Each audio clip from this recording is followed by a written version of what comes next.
Hello there, good afternoon. Welcome to Network Africa with me, Cynthia Ayer. Now we begin with an update on the ugly incident which took place in the Tunisia National Museum yesterday. Unfortunately, the number of foreign tourists who were killed in the incident has risen to over 20 from the initial figure of 17. Two gunmen opened fire on the Bardo Museum in Tunis on Wednesday, killing tourists from Spain, Poland, Japan and Colombia, among other nationalities, in the worst attack in more than a decade in the North African country. Now, the Tunisian authorities have swung into action, making for arrests for direct links to the dreadful incident, that's the gun attack in Tunis, which left over 20 people dead. In order to minimize the occurrence of such attacks, the army will also be deployed to major cities. One of two gunmen involved in the Bardo Museum attack, that's Yassine Labidi, was reportedly known to the authorities. Labidi and his accomplice, Hatem Kachouni, were killed as security forces stormed the museum. The suspects today were not identified, and it was not clear what their alleged involvement might have been. In a statement, the presidency also said that Tunisia was facing exceptional circumstances, adding that terrorist operations have now moved from the mountains to the cities. Now, the international community has been reacting to the terrible occurrence. Here's what the Prime Minister of the United Kingdom and his Australian counterpart had to say about it.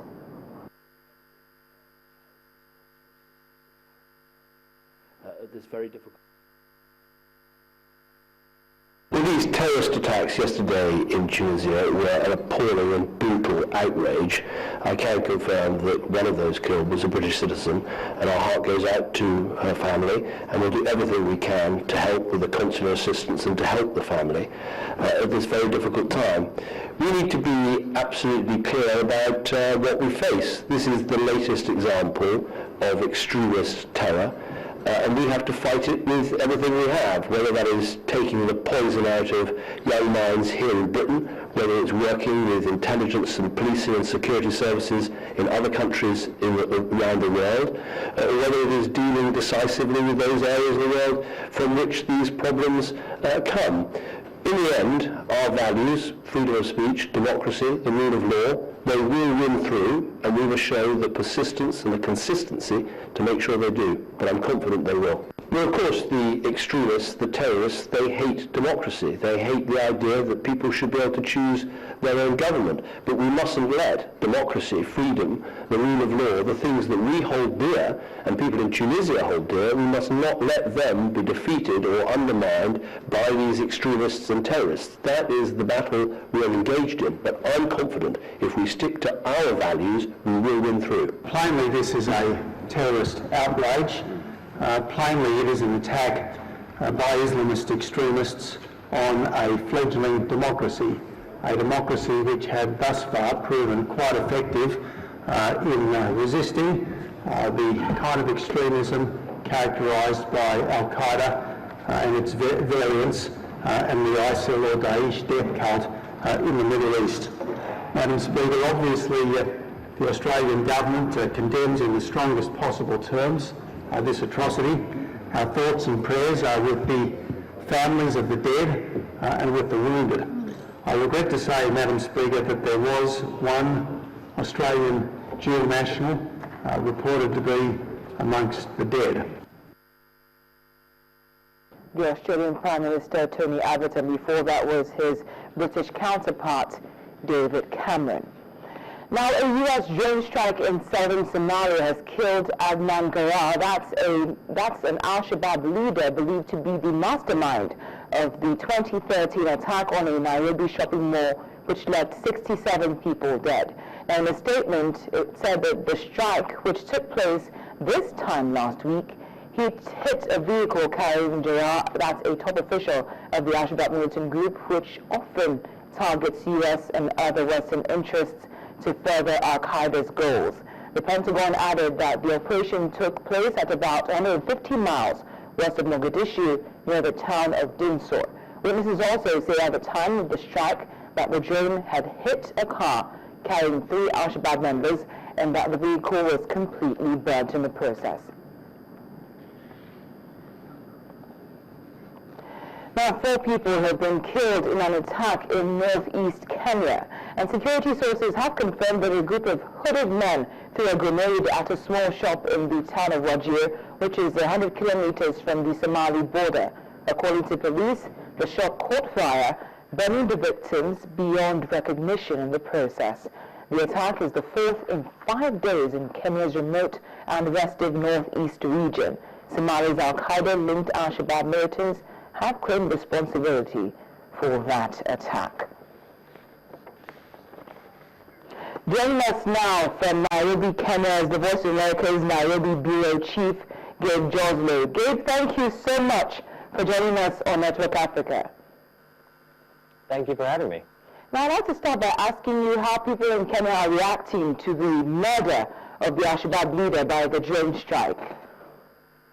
I'd say, if anything, it's a little surprising how muted the response has been. There's been no official comment yet on the strike that killed Adnan Garar, but he was a major target for Kenya. I mean, the last report that came out on the Westgate attack listed him as the main orchestrator of that really atrocious terrorist attack. Left more than 60 people dead. He was somebody that Kenyans were particularly interested in seeing wiped off the map. I should also say he was accused of orchestrating a failed car bombing attack in Kenya and also accused of plotting attacks in Uganda. So this was somebody who was seen as being very, very dangerous in the region. So I think, although they haven't said anything, the authorities here must be very pleased that he is, if confirmed and killed, no longer a threat. Now, we understand that Al-Shabaab has claimed responsibility for the attack that happened in Wajir town today, but would you say that the series of recurrent attacks, this is the 5th, I believe, in 4 days, that they are responsible for these attacks as revenge for the murder of their leader? I think it's fair to say that Al-Shabaab has vowed to launch attacks in Kenya to avenge the death of their leaders. Adnan Garar is not the only one killed recently in U.S. drone strikes, and Al-Shabaab has made it clear that they will seek revenge for these deaths. So it's hard to say that the attacks this week in the Northeast are directly linked to this killing, but maybe more to a general pattern of Al-Shabaab still trying to prove its strength, still being a major terrorist force, and showing that even with its leadership dismantled by these strikes, it still has the ability to carry out terror attacks in Kenya. And Kenya has long been an enemy to Al-Shabaab since Kenyan forces went into Somalia to work alongside African Union troops to wipe out the group. Now, finally, before I let you go, Gabe, what is being done by the government, to minimize the recurrence of such incidents? Well, there's a lot of talk. Certainly security is the major concern of the presidency, but and there's been some shakeups within government, replacing the interior minister, for instance. But if you ask sort of local officials from those northeastern areas, the governor of Mandera, for instance, who has been targeted in some recent attacks, they'll tell you that the central government is simply not doing enough. These attacks keep occurring. They're not seeing the security presence that they would like to see along the border. So it remains to be seen if the Kenyan government will take any really firm, concrete moves to try to secure that part of the country. Gabe Joslow, thank you so much for your time and your input. We appreciate what you've just told us, and please stay safe. Thank you. That was the Voice of America's Nairobi Bureau Chief speaking to us about the incidents in Kenya. Now we'll take a quick break now on Network Africa. When we come back, we'll be looking at the issue of political violence in the African continent. Please stay with us.